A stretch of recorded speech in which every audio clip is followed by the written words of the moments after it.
তাহলে গোয়েন্দাদের কথাই ঠিক হলো। এবার কি হবে বাটুল?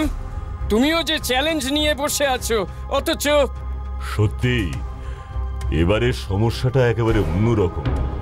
তবে একটা ব্যাপারে আমি নিশ্চিত, রাধাকান্ত বাবুর বাড়ির প্রতিটা ইট আলাদা করে খুঁজলেও পান্নাগুলো পাওয়া যাবে না। কিন্তু উনি যে দাবি করে বলেছেন ওই দুর্মূল্য পাথরগুলো ওই বাড়িতেই আছে। ওর কাছে থাকা আর ওর ওই বাড়িতে থাকা দুটো কিন্তু এক জিনিস নয় দারোগা বাবু। ঠিকই তো, এটা তো ভেবে দেখিনি।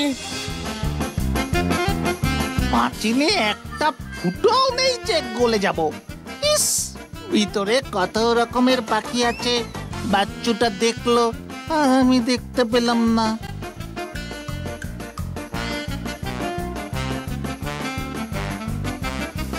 আরে ওটা কি? ওটা পাখি না পশু? দেখতেই হবে আমাকে। হ্যাঁ, কি তাজ্জব ব্যাপার রে ভাই। কি কনফিডেন্স লোকটার, কি দুঃসাহস! জোর গলায় বলছে চোরাই মাল আমার কাছে আছে, পারো যদি খুঁজে নাও। আমি নিশ্চিত পাথরগুলো এমন জায়গায় আছে যে চট করে সাধারণ মানুষের মাথায় সেটা আসবে না। একেবারে অন্যরকম একটা জায়গায় রাখা আছে, হয়তো সকলের চোখের সামনে। কিন্তু সেই অন্যরকম জায়গাটা কি?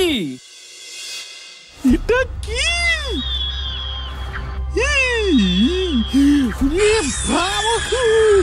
কি পাখি?